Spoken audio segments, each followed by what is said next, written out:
Hello, Hey, welcome to episode 1 of the Spouting Devil podcast. you said that so good, so easy. Yeah, Spouting Devil that's it. podcast. Mhm. It's a podcast where we, a married couple of filmmakers, discuss film and arts and things we love and story and culture.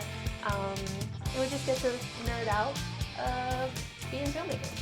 Yep, and we're going to talk about making films and all the little different intricacies that come with that, and what it's like being a married couple making movies and also having day jobs. My name is Seamus Doyle, and I'm a New York City fireman. Well, I didn't go to college, so. For the day job to keep the lights on. But I've been acting and working professionally as a child actor since I was like 12. Yeah. And I've been getting things here and there, on and off. And You sure about that? still going. And then eventually it got to the point where I was like, I need to make my own opportunities. And so we created Boiling River Productions, our film production company, and we've been making our own stuff ever since. Yeah. Natasha, I'm from East Harlem, but moved up to the Bronx when we got together. It's been 10 years living in the Bronx now, so it's growing on me.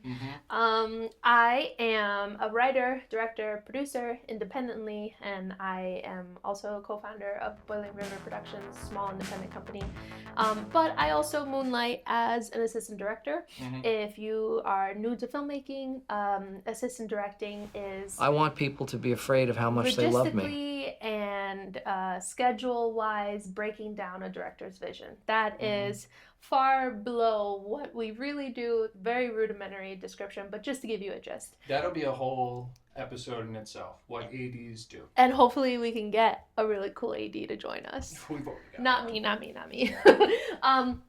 So yeah, I got really lucky with some career choices, and I worked on shows like The Marvelous Mrs. Maisel, The Godfather of Harlem, some indie movies like I Feel Pretty and Patty Cakes, The Girl from Plainville. So I've had some luck in terms of what I was able to do, but after a while you get to the point where you're like, oh, I love doing this so much. If I was a director, if I was a producer, if I was a writer. And so that's where I'm at now, just making my own projects and trying to get my story out there. That's right. Yeah. Great. All right. So another thing that we're going to talk about is like something that we're watching, because we're really into film. We educate ourselves constantly, and TV. So we'll discuss something that we've watched every week.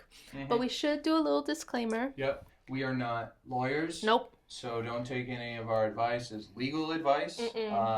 We are not film critics. Nope. And grain of salt. Our opinion, grain of salt. Yep. And with the added caveat of whenever we talk about something, the fact that they have made something huge is such an achievement, and we respect that. So we're always just looking at things from a filmmaker's standpoint, critically, analytically, and just from an artist's perspective, what we gain from it. And there will be things that we liked and didn't like about something, but it's always like, you know, you made something. You made something. We're all learning and constantly just trying to evolve. That's all. Yeah. Okay, so before we talk about the thing that we watched, we should talk about like the kinds of movies that have shaped us, how we like fell in love with movies, and who like kind of introduced that to us. Yeah. You want to go first? Yeah, sure. Yeah. I was born and raised on just movies and films. My dad was a huge influence into my love of film. He had Turner Classic Movies on all the time. OG movies. It was the black and white movies. You know, and I really got to watch some of the Legends stuff, anything from Ben-Hur, and then obviously classics like Jaws and Rocky and The Godfather, of course. But really just got a really good kind of like at-home history education in film because of my dad. Mm-hmm. And then when I got into acting, I, obviously just stuck with it, and I've learned so much about film and productions from that end as well. Yeah. Yeah. And for me, I've always wanted to be a writer, and I've always had an appreciation for TV and film, but I didn't grow up thinking that that was a career that I could attain, aspire to. It just felt so like far away from my goals, I guess. But I have always loved magical realism and world building, genre specific movies, so I'm sure I'll talk your ear off at one point about Harry Potter. When I call your name, you will come forth. I shall place the sorting hat on your head, and you will be sorted into your houses. But a film that has totally jump-started my love of cinema has been The Wizard of Oz. I think it is one of the best American movies. Yeah. The OG original Wizard of Oz with Judy Garland. Yeah. So now let's segue into what? Nothing. Let's jump into it. I'm not used to being on this side of the camera. That's all good. I don't like it. We're gonna just cut that part out. We're going to jump right into it. So the thing that we watched this week that we're going to talk about is... Spin Me Around. Spin Me Around, which is right now streaming on Hulu. On Hulu. And it was an indie movie directed by Jeff Baena, I hope I said that right, who is married to Aubrey Plaza, who was in the cast, along with Alison Brie, Ben Sinclair from that High TV show. Yep, High Maintenance. And Molly Shannon, who I've worked with and who is a total doll, and Alessandro Nivola. And it was like, I guess... Oh, and who's the guy from, the tall dude from The Office? Oh, Zach Woods. Yeah. He's also oh my God, yes. And the other guy, I'm blanking on his name, he is in I Think You Should Leave. Yes, and that space show with Fred Armisen. Yeah. Damn it. Okay. I'll add his name. Yes. I'll superimpose his name on the video clip, but he was in it and awesome as well. Yeah. So the movie basically was about this kind of down and out manager of like a Olive Garden adjacent in Bakersfield, California, who wins this trip for managerial empowerment in Italy, in the headquarters of the company that she works for. She goes, she's looking for adventure, she's looking for something to spice up what is otherwise looking like a very boring life. Won't go into it too much, don't want to ruin it for you, but there's some cool like psychological thriller, noir, comedic, rom-com elements. Yeah, it really, I thought it really took the telenovela kind of romanticism of like the girl being whisked away and turned it on its head a bit, and like constantly I was just kind of like, what's happening, but not in a confused way, in a really interested, like who's doing what, how is this all going to come together kind of way. So and we say it did it really well. Telenovela not because we are saying that, because the actual poster of the film is like her with like a Fabio-esque guy, like, oh yeah, I'll add sing it. I'll add it. Yeah. But yeah, so it was unfairly rated, I think, on Rotten Tomatoes, because I think it got like a 4 or something. That's bullshit. And I think it was like one of those like really true to what it is indie films. Like I hadn't seen one like that in a couple of years, and it was really refreshing. Yeah. Even though it was shot in Italy, I can't imagine that the budget was very big. Yeah, I'd be curious. And it was released by IFC Films, which tends to go after indie films. So, but yeah, I really liked the protagonist, because even though she physically ended up at the same location she started at, spiritually, internally, mentally, she went on a whole journey, and which she was ends really up cool. in a different place by the end of it, which from a storytelling perspective, I'm like, yeah, that's the job. You did what you had to do. yeah, I thought they did that really, really well. Really well. Yeah. So I would say, what would you recommend? We're not gonna rate. We're not gonna rate here because we don't need another rating thing. Like we said, it's hard to get shit made. Kudos if you can do it. Yeah. And who am I to say don't or watch something? Yeah. Not our style. So but definitely watch. Give it a chance. Yep. Yeah, that one was cool. All right. So do we want to now like switch gears a little bit? We don't have sponsors, but I'm just putting it in there in case you're listening. Drink Monday. It is a mocktail company and really good. Athletic Brewing Company, which is a non-alcoholic beer. And it actually tastes like beer. It's pretty good. It tastes very good. I love beer. I do love to drink. I just happen to be a white Irish guy from New York. And I'm a fireman and I like to drink. Are we not talking about the fire that happened? This is about whether or not you were fit to be fighting fire the night after a bender. There was no bit there. I was. But this is actually a very legit substitute. It's not like getting an O'Doul's, which, sorry, O'Doul's. Don't shit on O'Doul's. O'Doul's has never done anything to you. That's true. It's very good. They have IPAs and all that shit. Anyway. Sponsor us if you're watching. Yeah, please. We need money. Also, don't roast us in the comments. This is literally our first time doing this. No. Bring it on. Let them roast. Don't roast. I baby. I sensitive. No. Bring it on. All right. So let's talk a little bit about our experiences as independent filmmakers and like the challenges that we come across, which there are many. Yeah. The wins that we come across, which we will welcome more. Let's talk a little bit about that. Okay.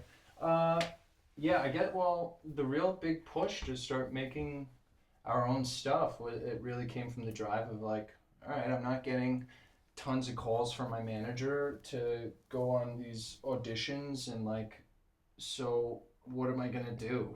And I found it as a way to take control of my own career and make my own stuff. And I've loved it and I've learned so much about filmmaking and about acting and the craft, and it's been an amazing journey. And same for me, but on the other side, I have been thankfully hired often on a bunch of different projects, but talk about some of them. Not yet. not on this one. On the next one, we'll talk about it. Not yet any to forward my directing career. Like I haven't been like hired as a director. We've been having to make our own stuff, but we've been really fortunate in that our awesome day jobs help us fund our personal projects. We've won a couple of grants, which have been great. And in terms of just like straight down and out indie filmmaking, we're very much into run and gun, guerrilla, crowdsourcing, working with your friends, a barter system, and like creating a community. Yeah, it's really about creating a community of people that you can work with, and then eventually over time I think you build like a certain unspoken language with them where you guys are just kind of synchronized, and that really helps smaller independent films kind of actually happen. Save money. And it takes time to build a community, and you got to meet different people and work with different people and see what vibes, what gels, what are the ticks, what are the things they do like, don't like. So it's a constantly evolving relationship. But how you amplify each other's visions, if you're even on the same page with the vision, which is really important. And knowing what you don't know. Yes. And if there's someone in your team that knows something that you don't know, embrace it, accept it, and like value that. It's huge. Because it's an ecosystem of artists that create a project. No one person creates a project alone. I mean, if you are literally the person holding the camera, editing, doing everything, then sure, it's a film by. Otherwise, it was a family of filmmakers. Salute me, familia. Salute. And artists and creatives who collaborated and shared their time, their energy, their mind with you to make this project. So a little bit of a tangent, but creating a community, very important. And then in terms of, okay, so say I'm a young filmmaker, I'm just starting, I come across this like super cute podcast that's like telling me about stuff. Like, what are some tips for people to get their own projects off the ground? Because it's not easy. No. I think first things first, we got to talk about it, the script. The script. If you're new, if you're a veteran, and as like any veteran I think would say, script, story. And if you're absolutely new to the filmmaking game, I would definitely do a short film script. Start small. I would start small. I wouldn't jump into the 120-page feature-length film script. It can become very overwhelming. So I think to start small and to get that process down would be key. Yes, and there's a lot of resources in terms of screenwriting books if you are not in college and if you can't afford it, which a lot of us can't, and that's okay because learned and lived experience is just as good as an education. We can share some resources for books, but we'll put them in the description box below. But some of our go-tos are Save the Cat. Yeah. And then they also have a TV version. Yep. I also love this book, Creating Character Arcs. That's a great book. And then, okay, so one of my go-tos is a book by an old college professor. Yeah. His name is Jeffrey Hirschberg. I got it right this time. Bang. I went to Buffalo State College. He wrote this incredible book. It is all about how to break down your hero and your villain because no story can survive without a good one of each. Give it a read if you get a chance. It's on Amazon, Reflections of the Shadow. And we'll put it in the description. Yeah. So start with the story, and then now what? I have a script. Now I need to find a crew. But even before you have a script. That's a whole episode, my gosh. The proper way to start, even before you open up whatever script writing program that you have, I highly recommend that you start on index cards first.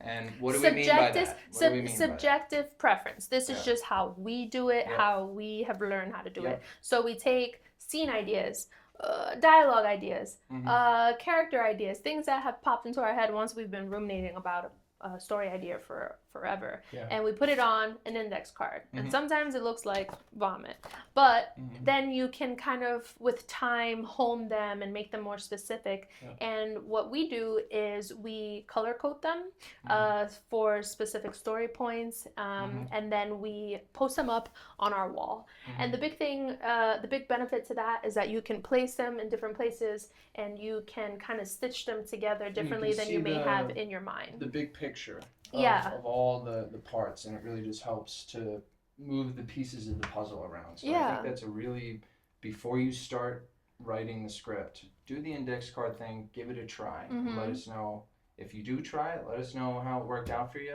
things that worked well, didn't work well. Let us know in the comments. Yeah, and hopefully we do more of these, and we'll have some industry professionals join us, and we'll have a screenwriter go through their process with you, because it is very different from writer to writer. We'll have a director, we'll have an AD, we'll have all these people explain it to you, but in a nutshell, you want your script, you want to get a crew together, which is the community aspect. You want to raise funds, whether it be personal, crowdfunded, or a very well-worded email. God, one day I'm going to learn how to say that right. Well-worded email to all of your colleagues, friends, family members, either asking for a donation or asking for help, because you'd be surprised how many people might respond in favor of your art. And then grants. There's tons of grants. That could be a whole... That could also be a whole episode on its own, and I think... Yeah, we'll make that a whole episode. Yeah, we will do that. That'd be really cool. Yeah, because before you start worrying about going to get all this money to make this thing, first you gotta have a story. So start there. And we are also not of the mindset of gatekeeping. We want to create a more equitable artistic work environment, and so there might be things that we share that you've never heard of. And please, if there's something that we're not mentioning that you would like us to discuss, send it over. We definitely want to have an open dialogue. Okay, so I think that kind of that sums up episode 1. So, okay, but next time we're going to talk about the thing that we watched, Right? Yeah, every week we'll talk about the thing that we watch. Yes. We're going to try to get some friends and colleagues to join us and share a little bit about their expertise in the industry. And then we're going to open the floor for tips and resources and questions, comments. Yeah. I hope this was resourceful and useful. Yeah, we'll see. It's episode 1. Let's do it. If you are interested in learning more about our projects, we have a couple of films circling film festivals right now. We have one that we're in post-production for. Our website is boilingriverproductions.com. Check it out. And also, don't forget to subscribe because we're Well, is this brand going on new. YouTube? Yeah, or... it's going to be on YouTube Okay. and Instagram. Okay. Spouting Devil Podcast. You can find us on Instagram and YouTube. And why that name? Are we stuck with that? Oh, it's our name because we live in Spouting Devil. Okay. And it's Dutch for spouting devil. And because devils are cool. Okay. And if the devil is spouting, that's even cooler. And because the handle wasn't taken. And the handle wasn't And taken. it sounds badass. Yeah. Yeah. There's going to be a devil in the logo somewhere with like flames. And that's cool. I don't know about that. But we're also on IG, boilingriverproductions.com. And we just learned how to do a Substack. And we'll update you about that process. Yes, and our link to it. So yeah, thank you for joining us, Natasha. And tune in next week for what we've watched. Say your name. Seamus. Don't leave me out there alone. Seamus. All right, guys. Bye. Bye.